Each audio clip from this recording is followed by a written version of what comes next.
Hit the subscribe button on this channel and click the bell icon to get instant updates from Chess Talk. Hello friends, welcome to Chess Talk. In this video, I'm going to share with you a secret trick to trap your opponent's queen. This is a gambit that you can play when your opponent uses the Scandinavian defense. So for those of you who don't know what a gambit is basically a chess opening strategy in which a player sacrifices his material of lesser value, like a pawn, with the hope of achieving an advantageous position. It's like a chess trick to fool your opponent.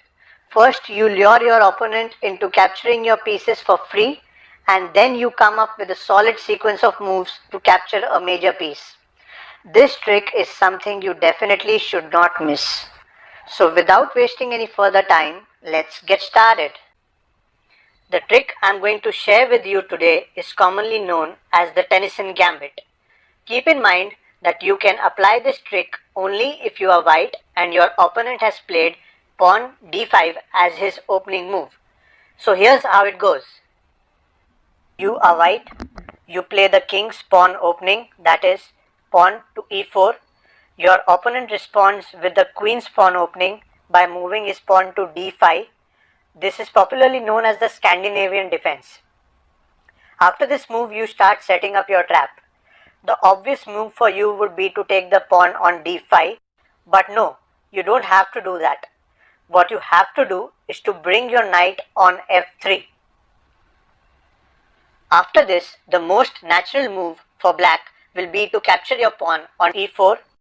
I'm sure he will definitely go for this move because he is not only winning a pawn, but he can also then threaten your knight on f3. Now that your knight is being threatened by the pawn, your next move will be to move your knight from f3 to g5. This way, you not only save your knight, but also you threaten black's pawn hanging on e4. This move is now going to be the decisive move. Black now has to save his pawn from being captured. He has a few options here. Option number 1. He can bring his pawn to f5 and give support to his pawn hanging on e4.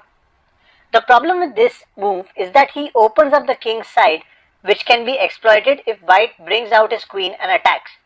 So this seems an unlikely option. Option number 2. He can bring out his white bishop to f5 to support his pawn. But this move also does not seem right because this places the bishop in an awkward position without any support. Also, white can bring out his other knight and continue to threaten the pawn. So this move is also highly unlikely. Option number 3. He can bring out his knight to f6 to support his pawn. This looks like a good move. Black not only supports his pawn, but he also brings his knight to an active square and develops his knight. So this is the move that black should ideally be playing. Now is the time for your next move. You need to now move your queen's pawn forward. Move it to d3. This is an invitation to black to capture this pawn. Black will definitely go for the capture since he is already a pawn up, and this is a chance for him to get rid of this awkwardly placed pawn. Congratulations, this is what you wanted.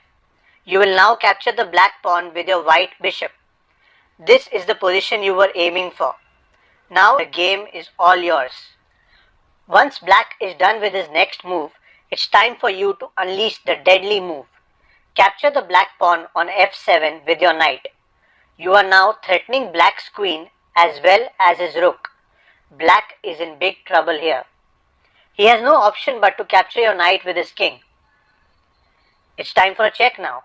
Move your bishop to g6. It's a check to black. He is left with no option other than capturing the white bishop with his king. He can't go back and support his queen because the white bishop is covering the entire diagonal. Done. You got the black queen by sacrificing your knight and bishop. This is a solid advantage. Game over. So that is how you can use the gambit to trap your opponent and get the black queen so early on in the game. That's it guys. Hope you enjoyed this chess video.